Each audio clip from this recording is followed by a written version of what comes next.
నమస్తే, welcome to Shri paper news. ముందుగా headlines. ముఖ్యమంత్రి చంద్రబాబు నాయుడుతో కేంద్ర మంత్రి పీయూష్ గోయల్ భేటీ. బర్లీ పొగాకు కొనుగోళ్లు, పామాయిల్ పై దిగుమతి సుంకం తగ్గింపుపై చర్చ. జగన్కి కడుపు మంట ఉన్నట్టుందన్న మంత్రి లోకేష్. ఈనో ప్యాకెట్లు పంపిస్తా అని వ్యాఖ్య. పొదిలి ఘటనలో వైసీపీ తీరును ఎండగట్టిన మంత్రి పార్థసారథి. రైతు పరామర్శ ర్యాలీనా లేదా విధ్వంస ర్యాలీనా అని ప్రశ్న. టొబాకో బోర్డు ద్వారా ఏపీలో పొగాకు కొనుగోలుకు 150 కోట్ల రూపాయలు కేటాయించాలని ముఖ్యమంత్రి నారా చంద్రబాబు నాయుడు కేంద్ర వాణిజ్య పరిశ్రమల శాఖ మంత్రి పీయూష్ గోయల్ ను కోరారు. పొగాకు ఉత్పత్తి, మార్కెటింగ్ వంటి అంశాలను టొబాకో బోర్డు ద్వారా నియంత్రించేలా చట్ట సవరణ చేయాలని సూచించారు. ఆయిల్ ఫామ్ దిగుమతి సుంకాన్ని 10% తగ్గించడంపై పునరాలోచన చేయాలని అన్నారు. ఉండవల్లి నివాసంలో ముఖ్యమంత్రి నారా చంద్రబాబు నాయుడుతో దాదాపు 2 గంటల పాటు సమావేశమయ్యారు. ఆక్వా ఎగుమతులపై అమెరికా విధించిన సుంకాల విషయంలో ఆ దేశంతో చర్చలు జరపాలని సూచించారు. మ్యాంగో పల్పై జీఎస్టీని 12 నుంచి 5% తగ్గించాలని ఈ మేరకు విజ్ఞప్తి చేశారు. కేంద్ర వాణిజ్యం పరిశ్రమల శాఖ మంత్రి పీయూష్ గోయల్ బార్లీ పొగాకు కొనుగోళ్లు, పామాయిల్ పై దిగుమతి సుంకం తగ్గింపు, ఆక్వా ఎగుమతులు, మ్యాంగో పల్పై జీఎస్టీ తగ్గింపుపై ఇరువురు నేతల మధ్య సుదీర్ఘ చర్చ జరిగింది. పొగాకు ధరలు తగ్గినందున రాష్ట్ర ప్రభుత్వమే 300 కోట్లతో 20 మిలియన్ల కేజీలు కొనుగోలు చేస్తున్నట్లుగా సీఎం కేంద్ర మంత్రికి వెల్లడించారు. బాపట్ల, గుంటూరు, పల్నాడు, ప్రకాశం జిల్లాలో 7 చోట్ల పొగాకు కొనుగోలు కేంద్రాలను ఏర్పాటు చేస్తామని వివరించారు. తల్లికి వందనం పథకంతో లబ్ధి పొందిన తల్లుల కళ్లలో ఆనందం చూసి జగన్ రెడ్డి కడుపు మంట 3 పెరిగిందని రాష్ట్ర విద్యాశాఖ మంత్రి లోకేష్ తెలియజేశారు. జగన్ పత్రికలో ఈ పథకంపై తప్పుడు కథనాలు రాస్తూ వికృత ఆనందం పొందుతున్నారని విమర్శించారు. ఈ మేరకు ఎక్స్ లో ఒక పోస్టు చేశారు. 6 కంటే ఎక్కువ పిల్లలున్న తల్లులు, అనాథ శరణాలయాల్లో ఉంటున్న పిల్లలకు ఇంకా డబ్బులు జమ కాలేదు. గ్రామ వార్డు సచివాలయ సిబ్బంది క్షేత్ర పరిశీలన తర్వాత మాత్రమే వారికి నిధులు విడుదలవుతాయని అన్నారు. దొంగ లెక్కలు, డబ్బులు కొట్టేయడం మీ బ్రాండ్ జగన్. మీ పాలనలో జరిగిన అవినీతి అక్రమాలే అందరూ చేస్తున్నారనుకుంటే ఎలా? మాది ప్రజాప్రభుత్వం. తప్పు చెయ్యనివ్వం. జగన్ మీకు కడుపు మంటగా ఉన్నట్టుంది. 2 ఈనో ప్యాకెట్లు పంపిస్తాను, వాడండి, కాస్త తగ్గుతుంది అని ఆయన పేర్కొన్నారు. జగన్ మీడియాలో డిబేట్ల పేరుతో మహిళల్ని అవమానించారంటూ పొదిలిలో మహిళలు నిరసన చేస్తుంటే వారిపై రాళ్లు, చెప్పులతో దాడి చేయిస్తారా అని మంత్రి కొలుసు పార్థసారథి ఆగ్రహం వ్యక్తం చేశారు. పొదిలిలో పొగాకు రైతులను పరామర్శించేందుకు వెళ్లిన జగన్ తన వెంట వచ్చిన వారి వద్ద ఉన్న ప్లకార్డులను పరిశీలించారా అని మంత్రి ప్రశ్నించారు. పొదిలిలో వైసీపీ కార్యకర్తలు రెచ్చగొట్టేలా రాసుకొచ్చిన ప్లకార్డులను మహిళలు, పోలీసులపైకి వైసీపీ కార్యకర్తలు రాళ్లు రువుతున్న వీడియోలను టీడీపీ కేంద్ర కార్యాలయంలో మంత్రి విలేకరుల సమావేశంలో ప్రదర్శించారు. ఈ సందర్భంగా మాట్లాడుతూ రైతులను పరామర్శించడానికి వెళితే గిట్టుబాటు ధర కల్పించాలి, రైతులకు న్యాయం చేయాలి, పొగాకు రైతులను కాపాడాలి అన్న నినాదాలున్న ప్లకార్డులు పట్టుకుంటారు. కానీ ఎవరైనా సరే రండి తొక్కి పడేస్తామని రాసిన ప్లకార్డులు ప్రదర్శిస్తారా? పొదిలిలో జగన్ చేసింది రైతు పరామర్శ ర్యాలీలా లేదు, విధ్వంస సృష్టికి చేసిన ర్యాలీలాగా ఉందని అన్నారు. శాంతియుతంగా నిరసన చేస్తున్న మహిళలపై దాడులు చేయడమే కాకుండా వారిని రక్షించేందుకు ప్రయత్నించిన పోలీసులపైన దాడులు చేయటం ఏమిటని ప్రశ్నించారు. రాష్ట్ర ప్రజలు రైతుల సమస్యలపై జగన్కు చిత్తశుద్ధి ఉంటే అసెంబ్లీకి వచ్చి వారి సమస్యలను ఎందుకు ప్రస్తావించడం లేదని నిందిస్తారు. వైసీపీ వారే నేర రాజకీయాలు చేస్తూ మరోవైపు రాష్ట్రంలో శాంతి భద్రతలు లేవంటూ ప్రచారం చేస్తున్నారని, తమ ప్రభుత్వం శాంతి భద్రతకు అత్యంత ప్రాధాన్యత ఇస్తుందని తెలిపారు. విధ్వంసకర రాజకీయాలు చేస్తున్న వైసీపీ నాయకులు ఎవరిని ఉపేక్షించబోమని స్పష్టం చేశారు. పొదిలిలో చేసిన కార్యక్రమం ఏంటో ఒకసారి ఆలోచించామని చెప్పేసి మనం చేస్తాను. మీరు 40,000 మందిని రాజు వెడలే రభసకు అన్న విధంగా తీసుకుని వెళ్ళి అసలు సమస్యని పక్కదో పట్టించి రైతులు ఏదైతే సమస్యలు ఎదుర్కొంటున్నారో, రైతుల సమూహాన్ని ఎవరైతే నష్టపోయారని మీరు భావిస్తూ ఉన్నారో అటువంటి రైతుల గ్రూప్ని ఒక చోట మీటింగ్ ఏర్పాటు చేసి వారి సమస్యలు మీరు సానుకూలంగా విన్నట్లయితే మీరు నిజంగా మీ ఉద్దేశం మంచిదే అని చెప్పేసి ప్రజలు భావించడానికి అవకాశం ఉండేది. మీరు రైతులు ఎదుర్కొంటున్న సమస్యల్ని పక్కదో పట్టించి మీ బలప్రయోగమో లేకపోతే చుట్టుపక్కల ఉన్న నియోజకవర్గాలన్నిటి నుంచి కూడా కార్యకర్తలు సమీకరించి దాంట్లో ఎటువంటి భాషాజాలం వాడారండి? ఎవడైనా రాని తొక్కి పడేస్తామని అన్నారంటే మీ ర్యాలీ యొక్క ఉద్దేశం, మీ ర్యాలీని ఆర్గనైజ్ చేసిన కార్యకర్తలు కానివ్వండి, నాయకులు కానీ, వారి ఉద్దేశాలు ఏమిటో ఈ రాష్ట్ర ప్రజలందరూ కూడా అర్థం చేసుకోవాలని చెప్పేసి మనం చేస్తామని నేను మీ సొంత ఛానల్లో మహిళా సమాజాన్ని కించపరిచే విధంగా అతి హేయమైన పదజాలాన్ని వాడితే మీకు నిరసన తెలియజేయటానికి వచ్చిన మహిళల మీద, శాంతి భద్రతలు కాపాడటానికి మీకు సంరక్షణగా ఉండటానికి వచ్చిన పోలీసుల మీద రాళ్లు రూతూ ఉంటే ఈ ప్రభుత్వం చూస్తూ ఉండాలా అని చెప్పేసి నేను ప్రశ్నిస్తా ఉన్నాను. ప్రజలు చెప్పాలి, ప్రజలు కూడా అర్థం చేసుకోవాలి. బలప్రయోగం పేరుతో, పరామర్శ పేరుతో, ర్యాలీల పేరుతో రాష్ట్రంలో శాంతి భద్రతలకి విఘాతం కలిగిస్తూ ఉంటే ప్రభుత్వం చూస్తూ ఉండాలా? ఒక్కసారి ప్రజలు కూడా అర్థం చేసుకోవాలని చెప్పేసి మనం చేస్తాను. ఆ ప్లే కార్డ్స్ ఏదైనా రైతులకి న్యాయం చేయాలి, రైతులకి గిట్టుబాటు ధరలు ఇవ్వాలి, పొగాకు రైతులను కాపాడుకోవాలి, లేకపోతే కోకో రైతులు కాపాడుకోవాలని ప్లే కార్డ్స్ చూసాం తప్పితే ఎవడైనా రాని తొక్కి పడేస్తామంటే ఇది రైతులను పరామర్శించడానికి చేసిన ర్యాలీయా, లేక విధ్వంసాలు సృష్టించి మీ పార్టీ నేర ప్రవృత్తిని ప్రదర్శించడానికి చేసిన ర్యాలీయా? ఒకసారి ప్రజలు కూడా అర్థం చేసుకోవాలని చెప్పేసి మనం చేస్తా ఉన్నాం. ఎవడైనా రాని తొక్కి పడేస్తాం. అసలు ఈ ర్యాలీ ఉద్దేశానికి ఆ ప్లే కార్డులో ప్రదర్శించిన దానికి ఏమైనా సంబంధం ఉందా అని చెప్పేసి అడుగుతా ఉన్నాను. అంటే రైతులు తొక్కి పడేస్తారా, లేకపోతే రైతులు ప్రజలను తొక్కి పడేస్తారా? ఒకసారి రైతు సోదరులు కూడా ఆలోచించాలి. ఏదైతే రైతుల ముసుగులో, వ్యవసాయ ముసుగులో ఇటువంటి విధ్వంసకర రాజకీయాలు చేసే వాళ్ళని రైతు సోదరులు గమనించాలని చెప్పేసి మనం చేస్తాం. ఎందుకంటే సమాజంలో ఉన్నత విలువలు కాపాడేది రైతు సమాజం, అది అందరికీ తెలిసిందే. అటువంటి ప్లే కార్డులు ఇక్కడ చూడండి, ఏ విధంగా రాళ్లు వేసి పారిపోతారో ఒకసారి చూడండి. ఇగోండి, ఇగోండి రాళ్ళు ఏ విధంగా వేస్తున్నారో ఒక్కసారి ఆలోచించేయండి. అంటే ఆ విధంగా రాళ్లు వేస్తూ ఉంటే, మహిళల మీద, పోలీసుల మీద రాళ్లు వేస్తూ ఉంటే ప్రభుత్వం చూస్తూ ఉండాలా అని చెప్పేసి నేను ప్రశ్నిస్తా ఉన్నాను. ఇందాక ఒక అబ్బాయి గళ్ళ చొక్కానో లేదా రంగు చొక్కానో వేసుకున్న అబ్బాయి, ఇప్పుడేమో తెల్ల చొక్కా వేసుకున్న అతను ఏ విధంగా అక్కడక్కడ మనుషులు పెట్టి రాళ్లు యూజ్ చేస్తున్నారో ఒకసారి చూడమని చెప్పేసి మనం చేస్తా ఉన్నాను నేను. నిజాయితీతో ఈ ప్రతిపక్షానికి రాష్ట్రంలో ప్రజల సమస్యల మీద కానివ్వండి, రైతుల సమస్యల మీద కానీ చిత్తశుద్ధి ఉన్నట్లయితే ప్రజాస్వామ్యంలో అత్యున్నత స్థానం పార్లమెంటు, అసెంబ్లీ.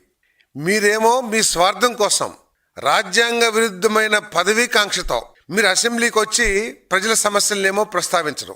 ఒకవేళ నిజంగా మీకు రైతుల సమస్యల పట్ల కానివ్వండి, లేక ఏ సమస్య, రాష్ట్రంలో ఉన్న సమస్య పట్ల మీకు చిత్తశుద్ధి ఉంటే అసెంబ్లీలో చర్చించి ప్రభుత్వాన్ని నిలదీసి ప్రభుత్వం నుంచి సమాధానం పొందడానికి ప్రయత్నం చేయాల్సింది ఒక బాధ్యత కలిగిన ప్రతిపక్షం. మీరు ఎప్పుడైతే చర్చిస్తారో, ఎప్పుడైతే ప్రశ్నిస్తారో, ఎప్పుడైతే నిలదీస్తారో స్పష్టంగా ప్రజలందరూ చూస్తారు. దాని పట్ల ప్రభుత్వం యొక్క స్పందన ఏమిటి, ప్రభుత్వం ఎటువంటి చర్యలు తీసుకుంటుందనే దాని మీద ప్రజలందరూ కూడా న్యాయ నిర్ణేతలు, వాళ్ళు ఆలోచిస్తారు. కానీ మీరు అసెంబ్లీకి ఎగ్గొట్టిన దేనికి కారణం? ఈ రాష్ట్రానికి నష్టం జరిగిందనా, రాష్ట్రంలో ఏదైనా వర్గానికి నష్టం జరిగిందనా? కేవలం మీ పదవీకాంక్షతో. మీరు ఇటీవల ఒకసారి అసెంబ్లీకి వచ్చారు, ఉన్న అరగంట కూడా నాకు పదవి ఇమ్మని చెప్పేసి విలువైన సభా సమయాన్ని చేశారు తప్పితే ఎక్కడైనా ఆ రోజు ఉన్న రైతుల సమస్య కానివ్వండి, విద్యార్థుల సమస్య కానివ్వండి, కనీసం ఒక్కసారైనా స్పందించారని చెప్పేసి నేను ప్రశ్నిస్తూ ఉన్నాను. నేను కూటమి ప్రభుత్వం విద్యారంగానికి అత్యధిక ప్రాధాన్యత ఇస్తుందని సెంట్రల్ నియోజకవర్గ శాసనసభ్యులు బోండా ఉమామహేశ్వరరావు తెలిపారు. కార్పొరేట్ పాఠశాలకు దిట్టుగా ప్రభుత్వ పాఠశాలలు పనిచేస్తున్నాయని అన్నారు. ప్రభుత్వ పాఠశాల 10వ తరగతిలో అత్యధిక మార్కులు సాధించిన విద్యార్థులకు వ్యక్తిగత నిధులతో స్కూల్ బ్యాగ్స్, పుస్తకాలు, కిట్లు, వాటర్ బాటిల్స్, పౌచ్లు అందజేస్తారు. విద్యారంగానికి అత్యంత ప్రాధాన్యతనిచ్చే విధంగా కూటమి ప్రభుత్వం ముఖ్యమంత్రి నారా చంద్రబాబు నాయుడు పనిచేస్తున్నారని సెంట్రల్ నియోజకవర్గ ఎమ్మెల్యే బొండా ఉమామహేశ్వరరావు అన్నారు. గవర్నమెంట్ పాఠశాలలో 10వ తరగతి పరీక్షలో ప్రతిభ కనపరిచిన విద్యార్థులను ప్రోత్సహిస్తుందని చెప్పారు. ఈ నేపథ్యంలో నేడు సెంట్రల్ నియోజకవర్గ టీడీపీ కార్యాలయంలో ప్రతిభావంతులైన విద్యార్థులకు సెంట్రల్ నియోజకవర్గ శాసనసభ్యులు బొండా ఉమామహేశ్వరరావు బహుమతులను అందజేశారు. సెంట్రల్ నియోజకవర్గంలోని ప్రభుత్వ పాఠశాలలో 10వ తరగతిలో అత్యధిక మార్కులు సాధించిన విద్యార్థులకు వ్యక్తిగత నిధులతో స్కూల్ బ్యాగ్స్ ను, పుస్తకాలను, కిట్లను, వాటర్ బాటిల్స్ ను, పౌచ్లను అందజేశారు. ఈ సందర్భంగా ఆయన మాట్లాడుతూ ఎన్టీఆర్ జిల్లాలోని ప్రతిభ కనబరిచిన 600 మంది విద్యార్థులకు షైనింగ్ స్టార్స్ కార్యక్రమం ద్వారా 20,000 రూపాయల విలువైన బహుమతులు పంపిణీ చేస్తారని చెప్పారు. గవర్నమెంట్ స్కూల్లో చదివిన విద్యార్థులు జీవితంలో ఉన్నత స్థాయికి చేరాలని ఆకాంక్షించారు. ప్రైవేట్ స్కూల్కు దీటుగా ప్రభుత్వ పాఠశాలలోని విద్యార్థులు మెరుగైన మార్కులు సాధిస్తారని చెప్పారు. రాబోయే కాలంలో ప్రభుత్వ పాఠశాలలో ప్రమాణాలను మరింత మెరుగుపరిచి ఉత్తమ విద్యను అందజేసేందుకు కట్టుబడి ఉన్నామని స్పష్టం చేశారు. విద్యకు అత్యంత ప్రాధాన్యతనిచ్చే ఈ ప్రభుత్వం గౌరవ ముఖ్యమంత్రి చంద్రబాబు నాయుడు గారి ఆదేశాలతో షైనింగ్ స్టార్స్ అని చక్కటి ప్రతిభ కనపరిచినటువంటి చదువుల్లో వాళ్ళందరికీ కూడా ప్రోత్సాహంగా బహుమతులు ఇవ్వటం జరిగింది. మన ఎన్టీఆర్ జిల్లాలో 600 మంది విద్యార్థులకు 20,000 రూపాయలు పెట్టి వాళ్ళకి ఇచ్చాం. ఈరోజు మా సెంట్రల్ నియోజకవర్గంలో గవర్నమెంట్ స్కూల్లో చదువుతూ హైయెస్ట్ మార్క్స్ వచ్చినటువంటి 10th క్లాస్ విద్యార్థులకు మరి వాళ్ళ మా సొంత నిధులతో బ్యాగులు, పుస్తకాలు, కిట్టు, వాటర్ బాటిల్, కోచ్లు కూడా అందించడం జరిగింది. ఇది మా బాధ్యతగా స్వీకరించాం. మా పిల్లలు వీళ్ళు గవర్నమెంట్ స్కూల్లో చదివే పిల్లల కోసం లక్షల కోట్ల రూపాయలు ఖర్చు పెడతా ఉన్నాం. ఎందుకంటే వాళ్ళకి ఉజ్వలమైనటువంటి భవిష్యత్తే మా లక్ష్యం. ఈ ప్రభుత్వ విధానం వాళ్ళ అత్యున్నత స్థానంలో జీవితంలో స్థిరపడాలి. వాళ్ళకి గవర్నమెంట్ స్కూల్లో చదువుకునే వాళ్ళకి మధ్యాహ్నం భోజనం పెడుతున్నాం, బుక్స్ ఇస్తున్నాం, యూనిఫాము, షూసు, అలాగే టెక్స్ట్ బుక్స్ అన్నీ కూడా ఇస్తూ వాళ్ళకి అన్ని రకాలుగా అండగా ఉన్నాం. అన్ని రకాలుగా రేపు భవిష్యత్ చదువుల్లో కూడా అండగా ఉంటాం. ఈరోజు మా గవర్నమెంట్ స్కూల్లో, ప్రైవేట్ స్కూల్లో, కార్పొరేట్ స్కూల్లో రానటువంటి మార్కులు కూడా గవర్నమెంట్ స్కూల్లో వచ్చినాయి. అంటే ఏకేటీపీ స్కూల్లో 592 మార్కులు ప్రణీత్ అనే విద్యార్థినికి వచ్చిందంటే, అలాగే మా ఆడపిల్లలు, మా అమ్మాయిలందరూ కూడా 585, 587 అలాగ మార్కులు వచ్చినాయి. అంటే ఎంత బాగా గవర్నమెంట్ స్కూల్లో విద్యని చెప్తున్నారనేది ఒకసారి గమనించాలి. భవిష్యత్తులో కూడా ఈ ప్రమాణాలు ఇంకా పెంచుతాం. కార్పొరేట్ స్కూల్కి ధీటుగా గవర్నమెంట్ స్కూల్స్ని తీర్చిదిద్దుతాం. మనం నేర్చుకున్న విద్య మనకే కాకుండా సమాజానికి సైతం మేలు కలిగించేలా ఉండాలని శారదా స్కూల్ కన్వీనర్ పెనుమచ్చ అప్పలరాజు అన్నారు. అటువంటి విద్య కరాటే అని తెలిపారు. కరాటే విద్య నేర్చుకోవడం ద్వారా స్వీయ రక్షణతో పాటుగా సమాజంలో ఎవరైనా ఆపదలు ఉంటే వారిని సైతం రక్షించవచ్చని తెలిపారు. కరాటే విద్యను నేటి పరిస్థితులలో ప్రతి ఒక్కరూ నేర్చుకోవాల్సిన అవసరం ఉందని అన్నారు. పాయకాపురం శాంతినగర్లోని క్యూయో కరాటే అకాడమీలో కరాటేలో శిక్షణ పొందిన విద్యార్థులకు బెల్ట్ గ్రేడింగ్ టెస్ట్ జరిగింది. క్యూయాకు కరాటే అకాడమీ ప్రధాన శిక్షకులు బల్లం కిషోర్ ఆధ్వర్యంలో జరిగిన ఈ కార్యక్రమంలో కరాటే శిక్షణ పొందిన విద్యార్థులు తమ ప్రతిభను ప్రదర్శించారు. Yellow belt, orange belt, green belt, blue belt, purple belt విభాగాల్లో ఉత్తమ ప్రదర్శన కనబరిచిన విద్యార్థులకు అప్గ్రేడ్ బెల్టుల ప్రదానం జరిగింది. ఈ కార్యక్రమానికి ముఖ్య అతిథులుగా Sharada school convener Penumacha Appalaraju, Vivekananda secretary high school English medium HMG Haritha Madhavilatha, Manasa English medium high school principal Pallem Jayaprakash పాల్గొన్నారు.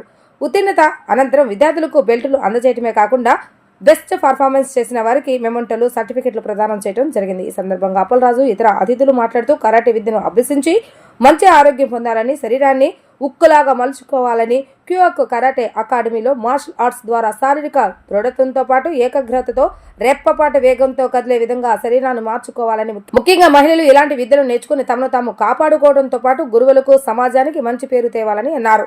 మీరు నేర్చుకున్న విద్య ద్వారా సమాజానికి ఉపయోగపడేలా చూసుకోవాలనే తప్ప చెడుదారిలో వాటిని ఉపయోగించకూడదని ఈ సందర్భంగా తెలియజేశారు. ఈ కార్యక్రమంలో తల్లిదండ్రులు, విద్యార్థులు పాల్గొన్నారు. ఈరోజు మరి కరాటీ పోటీలు సందర్భంగా ఈరోజు మనకు 4 సంవత్సరాలు కంప్లీట్ అయిందండి. మన బెల్లం కిషోర్ సారథ్యంలో ఈ కరాటీ శిక్షణా కేంద్రం ఏర్పాటై 4 సంవత్సరాలు అయింది. చాలా అద్భుతంగా, ఎందువల్లంటే మేము ఈ 4 సంవత్సరాల నుంచి చూస్తున్నాం. చాలా అద్భుతంగా ఫలితాలు వచ్చాయి. చాలా అద్భుతమైన ప్రదర్శన కూడా పిల్లలు ఇచ్చారు. మరి ఇంకా ముందుకు వెళ్ళాలని నేను కోరుతూ, నేషనల్ లెవెల్లో కూడా గేమ్స్లో మీరు పాల్గొని నేషనల్ లెవెల్లో కూడా బహుమతులు పొందాలని నేను కోరుకుంటున్నాను. నేను కిషోర్ కూడా చెప్పాను, నేను భవిష్యత్తులో మన ఈ ఏరియాలో మన సింగనగర్ ప్రాంతంలోనే గేమ్స్ పెట్టాలని నేను చెప్పాను. తప్పనిసరిగా భవిష్యత్తులో మరి ఆ విధంగా ముందుకెళ్ళి ఈ సంస్థ నేను ప్రత్యేకంగా అభినందనలు తెలియజేస్తున్నాను. ఇంకా ఈ సంస్థ ఇంకా అభివృద్ధి చెంది అద్భుతంగా ముందుకెళ్ళాలని, మరి ఈ అద్భుతమైన స్కూల్ నడుపుతున్న మరి కిషోర్కి నేను ప్రత్యేకంగా అభినందనలు తెలియజేస్తాను. అందరికీ నమస్కారం. ముఖ్యంగా ఈ కేఏకి అకాడమీలో బెల్ట్ గ్రేడింగ్ టెస్ట్ నిర్వహిస్తున్న 4వ సంవత్సరం జరుగుతున్న సందర్భంగా ఈ యొక్క బెల్ట్ టెస్ట్ కార్యక్రమానికి ముఖ్య అతిథులు ఇచ్చేసిన హరిత మాధవలత మేడం గారికి, Vivekananda senior high school English medium madam గారికి, అదేవిధంగా మానస ఇంగ్లీష్ మీడియం జయప్రకాష్ గారికి, అదేవిధంగా శారదా స్కూల్ కన్వీనర్ అప్పలరాజు గారికి ప్రత్యేకంగా మా నమస్కారాలు తెలియజేసుకుంటున్నాను వచ్చిన సందర్భంగా.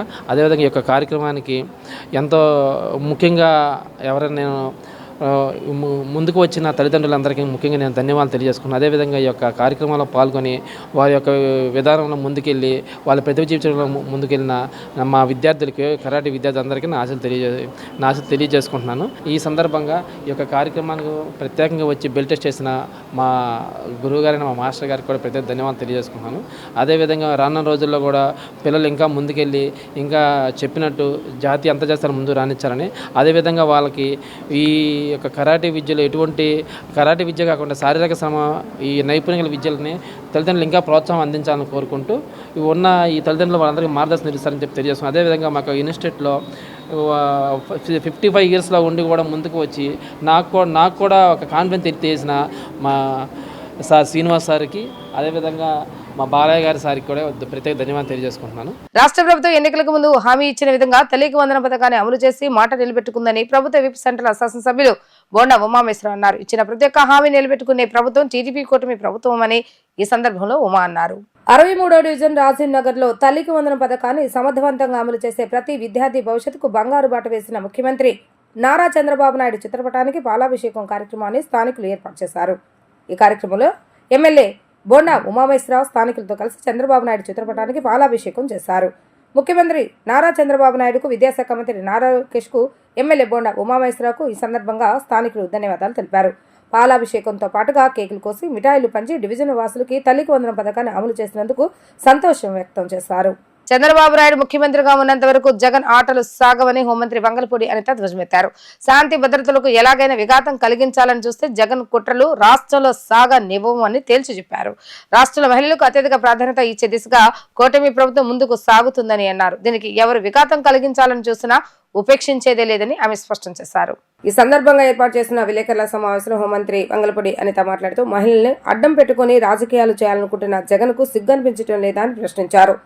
పొదిలిలో పోలీసులు తిరిగి ఎదురు రాళ్ల దాడి చేసి ఉంటే జగన్ చుట్టూ ఎంతమంది మిగిలేవారో గుర్తుపెట్టుకోవాలని హెచ్చరించారు. కేజీ పొగాకు ధర కూడా తెలియకుండా పొగాకు రైతులను పరామర్శించడానికి వెళ్లిన జగన్ మానసిక పరిస్థితి అర్థం చేసుకోవచ్చని అన్నారు. జగన్ పులివెందులకు మాత్రమే పరిమితమైన ఎమ్మెల్యే అని గుర్తుపెట్టుకోవాలని ఎద్దేవా చేశారు. కూటమి ప్రభుత్వం మహిళలు, తల్లులు సంతోషంగా ఉండటానికి వైఎస్ఆర్సీపీ జీర్ణించుకోలేకపోతుందని మండిపడ్డారు. ప్రతిపక్ష హోదా కూడా లేని ఓ విపక్ష పార్టీ కడుపు మంట చూస్తే నవ్వొస్తుందన్నారు. తల్లికి వందన నిధులపై లోకేష్ విసిరిన ఛాలెంజ్ స్వీకరించే దమ్ము ఒక్కరికి కూడా లేకపోయిందని గుర్తు చేశారు. కూటమి ప్రభుత్వం తీసుకొచ్చిన శక్తి యాప్కు గత ప్రభుత్వం తెచ్చిన బోటకపు దిశ యాప్కు పొంతన లేదని తేల్చి చెప్పారు. రాష్ట్రంలో శాంతి భద్రతలకు విఘాతం కలిగిస్తే అభివృద్ధిని అడ్డుకోవచ్చనే కుట్రతోనే జగన్ కింద మీద పడుతున్నారని ఆమె ధ్వజమెత్తారు. అరే ఇంతమంది మహిళలు రోడ్డు మీదకి వచ్చి నువ్వు మాట్లాడిన మాటలు తప్పు, నువ్వు క్షమాపణ చెప్పు అని మాట్లాడుతూ ఉంటే, సాక్షి పేపర్ మీద, సాక్షి ఛానల్ మీద కూడా దుమ్మెత్తి పోస్తూ ఉంటే కనీసం వాటి గురించి మాట్లాడడం మానేసి ఒక దుర్మార్గుడు 70 సంవత్సరాల కిందకు వచ్చినా కూడా మహిళను ఎలా గౌరవించాలో కూడా తెలియని ఒక నీచుడుకి సుప్రీంకోర్టు ఒక కండిషనల్ బెయిల్ ఇస్తే దాన్ని సమర్థించి చంద్రబాబు నాయుడు గారికి ఇదేదో ఒక రకమైన ఓటమి అని చెప్పి మాట్లాడి ఒక ట్వీట్ పెట్టాడంటే జగన్మోహన్ రెడ్డికి మహిళల పట్ల ఉన్న గౌరవం ఎలాంటిదో మనందరం అర్థం చేసుకోవాలి. ఈ రోజుకి కూడా చెప్తున్నా, ఏదో దిశ యాప్ గురించి పాపం లాస్ట్ ఆవిడ ఏదో మాట్లాడిందంట. అరే దిశ యాప్ ఒక సాక్షాత్తు జగన్మోహన్ రెడ్డి 1 కోటి మందికి పైగా రిజిస్ట్రేషన్స్ చేసుకున్నారంటే మేం బయటికి తీసుకొచ్చారు, అది కాదు 30 లక్షల మంది కూడా లేరని చూపిస్తే లేడీ అబ్బాయిల చేత కూడా అది రోడ్డు మీదకి వెళ్ళిపోతుంటే ఒకనొక సందర్భంలో నా కార్ ఆపి నా డ్రైవర్ని దిశ యాప్ డౌన్లోడ్ చేసుకొని పోలీసులు మాట్లాడిన సందర్భాన్ని కూడా ఈ సందర్భం గుర్తు చేసుకోవాలి. అరే దిశ యాప్ అని ఆ రోజు మహిళల గురించి అని పెట్టి మీరు ఆ రోజు పురుషుల చేత కూడా దిశ యాప్ని డౌన్లోడ్ చేయించుకున్న పరిస్థితి మీరు మర్చిపోయారేమో, ఇంకా ప్రజలు మర్చిపోలేదు, గూగుల్ తల్లి కూడా మర్చిపోలే. ఈరోజు మేము శక్తి యాప్ గౌరవంగా మేము చెప్తున్నాం 1,50,00,000 మంది రిజిస్ట్రేషన్స్ చేయించుకున్నారు. ఇందులో ఎలాంటి కేసులు వస్తున్నాయి, ఎలాంటి కేసులకి మేము రిఫర్ చేస్తున్నాము, అందులోని ఆఖరికి శక్తి యాప్లో ట్రావెలింగ్ అంటే పర్సనల్గా ట్రావెలింగ్ కూడా ఎక్కడైనా ఇబ్బంది పడితే వాళ్ళకి కూడా మేము ట్రావెలింగ్ అసిస్టెన్సీ కూడా ఇచ్చే పరిస్థితి కనిపిస్తూ ఉంది.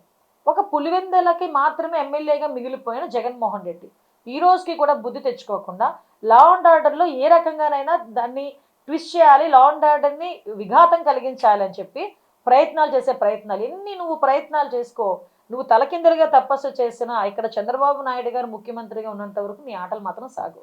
మొన్న పొగాకు రైతులు అన్నావు, అక్కడ రైతులు ఎవడైనా కనిపించాడా అండి మీకు? పొగాకు రైతులతో ఎవరితో ముఖాముఖి మాట్లాడాడా? ఆఫీసర్ని పిలిపించి పొగాకు గురించి మాట్లాడే పరిస్థితి.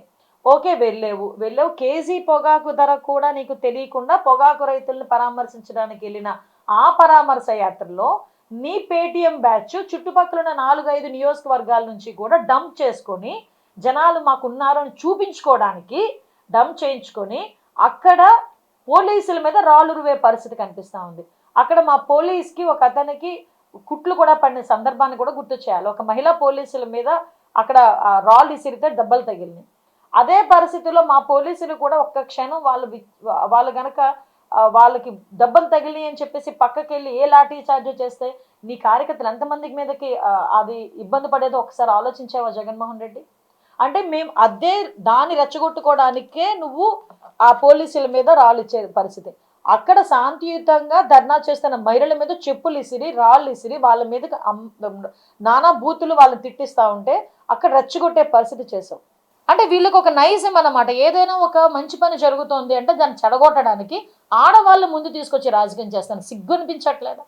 లా అండ్ ఆర్డర్ విషయంలోనే కానీ, మహిళా భద్రత విషయంలోనే కానీ, ఆఖరికి మహిళల్ని గౌరవించే విషయంలోని కూడా గౌరవ ముఖ్యమంత్రి గారు కానీ, గౌరవ ఉప ముఖ్యమంత్రి గారు కానీ, మా నారా లోకేష్ బాబు గారు కానీ ప్రతి ఒక్కరం కూడా మేము చిత్తశుద్ధితో పనిచేస్తున్నాం. ఎవరైనా దీన్ని డిస్ట్రాయ్ చేయడానికి ప్రయత్నం చేసినా, మా మీద బురద జల్లడానికి ప్రయత్నం చేసినా, ఆడవాళ్ళని అగౌరవపరిచేటట్టు మాట్లాడినా కంపల్సరీగా చట్టపరమైన చర్యలు మేము తీసుకుంటాం. అందులో మీరు ఎన్ని గగ్గోలు పెట్టినా కూడా మా పని మేము చేసుకుని వెళ్తాం. తల్లికి వందనం గురించి మాట్లాడితే, అరే మీరు అమ్మ ఒడి అని చెప్పి 15,000 ఇస్తామని చెప్పి 13,000 ఇచ్చారు. ఆ రోజు 2,000 ఏం చెప్పారు? ఆ రోజు కూడా మీరు ఏం చెప్పారు? మెయింటెనెన్స్ గురించి అని చెప్పారు. అదే ఈరోజు మేము ఎంతమంది పిల్లలు ఉంటే అంతమందికి తల్లికి వందనం ఇస్తూ ఆ 2,000 రూపాయలు కూడా స్కూల్ మెయింటెనెన్స్ గురించి అని లోకేష్ బాబు గారు పక్కన పెడితే ఎవరో ఒక ఎందుకు పనికిరాడో ఒకడు అంటాడు లోకేష్ బాబు జేబులోకి వెళ్ళినాయి అని మాట్లాడాడు. అది లోకేష్ బాబు గారు బయటకు వచ్చి ఛాలెంజ్ చేశారు. ఈరోజు ఒక్కడొచ్చి బయటకు వచ్చి మాట్లాడలేదు దాని గురించి. ఛాలెంజ్కి ఎవడు తిరిగి రిప్లై ఇవ్వట్లే. ఇలా మళ్ళీ ఆడవాళ్ళ ముందుని కూర్చోబెట్టి మహిళల ముందుని కూర్చోబెట్టుకొని మహిళల చేత మీటింగ్ పెట్టించి మా మీద ఏదో దుమ్మెత్తిపోయడానికి ప్రయత్నం చేస్తున్నారు. ఈరోజు మీ వాళ్ళు కాదు, ఈరోజు రోడ్డు మీదకి వెళ్తే మహిళలే ఏ మహిళల వల్లనైతే మీరు ఓడిపోయి 11 సీట్లకి దిగజారిపోయారో అదే మహిళలు మళ్ళీ మిమ్మల్ని బయటకు వచ్చి నోటుకు వచ్చినట్టు మాట్లాడితే మళ్ళీ మిమ్మల్ని ఆ 11 సీట్లకు కూడా పరిమితం కాకుండా కనీసం మీరు పులివెందల్లో కూడా ఎమ్మెల్యే పరిస్థితి కనిపించదు జగన్మోహన్ రెడ్డి గారు. ఒకసారి ఆలోచించుకోవాలి. విద్య విలువ తెలిసిన నాయకుడు నారా లోకేష్ అయితే విద్యకు ప్రాధాన్యతనిచ్చిన ప్రభుత్వం ఎన్డీఏ ప్రభుత్వం అని ఎన్నికల సమయంలో ముఖ్యమంత్రి నారా చంద్రబాబు నాయుడు ఇచ్చిన ప్రత్యేక హామీ మేరకు ఇంటిలో ఎంతమంది పిల్లలు ఉంటే అంతమందికి అమ్మఒడి ఇచ్చి మాట నిలబెట్టుకున్నారని మంత్రి సవిత చెప్పారు. విద్యార్థుల తల్లిదండ్రులు ఆనందంగా ఉన్నారని 67,27,164 మందికి తల్లికి వందనం అందజేశామన్నారు. దాదాపు 8,745 కోట్ల తల్లికి వందనం కింద డైరెక్ట్ గా తల్లుల అకౌంట్లోకి నిధులు జమ అయ్యాయని చెప్పారు. గత ప్రభుత్వం చేసిన అప్పులు కట్టుకుంటూ తల్లికి వందనం ఇవ్వటం గొప్ప విషయమని అన్నారు. ఇందులో చంద్రబాబు నాయుడు, పవన్ కళ్యాణ్, లోకేష్ బాబుల కృషి ఎనలేనిదని పేర్కొన్నారు. ప్రస్తుతం ఇస్తున్న తల్లికి వందనం భావితరాల విద్యార్థులు మంచి భవిష్యత్తుకు తోడ్పడుతుందని మంత్రి ఆశాభావం వ్యక్తం చేశారు. తల్లిదండ్రులు ఆనందంగా, ఎందుకంటే వారి బిడ్డలకు సంపూర్ణమైన విద్య అందించాలి అని ఏదైతే ఎన్నికల సమయంలో ముఖ్యమంత్రి చంద్రబాబు నాయుడు గారు హామీ ఇచ్చారో ఆ మాట నిలబెట్టుకున్న ముఖ్యమంత్రి చంద్రబాబు నాయుడు గారు, అదేవిధంగా విద్యాశాఖ మంత్రి యువగళం అధినేత నారా లోకేష్ బాబు గారు అనే విషయం కూడా తెలియజేస్తూ, మరి నిన్నటి రోజున సుమారుగా 67,27,164 మందికి తల్లి వందనం అందజేశామన్న విషయాన్ని కూడా మీకు తెలియజేస్తున్నాం. ఎందుకంటే సుమారుగా 8,745 కోట్ల రూపాయలు తల్లి వందనం కింద డైరెక్ట్ తల్లిదండ్రుల అకౌంట్లోకి అమౌంట్ క్రెడిట్ అయిందన్న విషయం కూడా తెలియజేస్తూ, తల్లిదండ్రులు ఒక పక్క, పిల్లలు ఒక పక్క నిజంగా చాలా ఆనందంగా ఉన్నారన్న విషయాన్ని కూడా మీకు తెలియజేస్తున్నాం. గత ప్రభుత్వం చేసిన అప్పులు కట్టుకుంటూ ఈరోజు మరీ చంద్రబాబు నాయుడు గారు, డిప్యూటీ సీఎం పవన్ కళ్యాణ్ గారు, ఒక పక్క యువగళం అధినేత ఈరోజు తల్లి వందనం ఇవ్వటం నిజంగా చాలా ఆనందంగా ఉంది. అంతేకాకుండా మొత్తం తల్లి వందన పథకానికి మొత్తం వ్యయం వచ్చి 10,091 కోట్ల రూపాయలు. మరి అందులో పాఠశాల అభివృద్ధి కోసం 13,046 కోట్ల రూపాయలు వెచ్చించామన్న విషయం కూడా మీకు తెలియజేస్తున్నాం. మరి గత ప్రభుత్వంలో ఈ తల్లి వందనం కూడా ఇంట్లో ఎంతమంది బిడ్డలుంటే అంతమందికి తల్లి వందనం అందజేసామన్న విషయాన్ని కూడా మీకు తెలియజేస్తున్నాం. ఒకరు ఉంటే 13,000, ఇద్దరుంటే 26,000, ముగ్గురుంటే 36,000, నలుగురుంటే 52,000, 5 మంది బిడ్డలుంటే 65,000 రూపాయలు అందజేశామన్న విషయాన్ని కూడా మీకు తెలియజేస్తున్నాం. మరి నిజంగా ఈరోజు తల్లిదండ్రులంతా ఆనందంగా ఉన్నారు. చూడండి, ఈ తల్లిదండ్రులకు 4 ఆడబిడ్డలు, 4 ఆడబిడ్డలకి తల్లి వందనం ఇవ్వటం వల్ల వారు ఎంత ఆనందంగా ఉన్నారంటే నిజంగా నిన్నటి రోజు అందరికీ ఫోన్లు చేసి లోకేష్ బాబు గారు మా బిడ్డలకు సహకరించినందుకు లోకేష్ బాబు గారికి ప్రత్యేకమైన ధన్యవాదాలను కూడా తెలియజేశారు. వైసీపీ పార్టీకి తల్లి ప్రేమకు పరిమితం పెట్టారు, ఒకరికే ఇచ్చి. మరి ఎన్డీఏ ప్రభుత్వం మా యువగలం అధినేత నారా లోకేష్ బాబు గారు తల్లిదండ్రుల ప్రేమకు, తల్లిదండ్రుల పిల్లలకు కానీ పరిమితం పెట్టకుండా ఎంతమంది ఉంటే అంతమందికి తల్లి వందనం అందజేసిన ప్రభుత్వం ఎన్డీఏ ప్రభుత్వం అని కూడా ఈ సభాముఖంగా మీకందరికీ తెలియజేస్తున్నాం. వార్తలు ముగించే ముందు హెడ్లైన్స్ మరొకసారి. ముఖ్యమంత్రి చంద్రబాబు నాయుడుతో కేంద్ర మంత్రి పీయూష్ గోయల్ భేటీ. బర్లీ పొగాకు కొనుగోళ్లు, పామాయిల్ పై దిగుమతి సుంకం తగ్గింపుపై చర్చ. జగన్కి కడుపు మంట ఉన్నట్టుందన్న మంత్రి లోకేష్. ఈనో ప్యాకెట్లు పంపిస్తా అని వ్యాఖ్య. పొదిలీ ఘటనలో వైసీపీ తీరును ఎండగట్టిన మంత్రి పార్థసారథి. రైతు పరామర్శ ర్యాలీనా లేదా విధ్వంస ర్యాలీనా అని ప్రశ్న. ఇవి రోజు వార్తా విశేషాలు. మరలా తిరిగి ప్రసారమే వార్తలు మళ్ళీ కలుద్దాం. అంతవరకు సెలవు, నమస్కారం.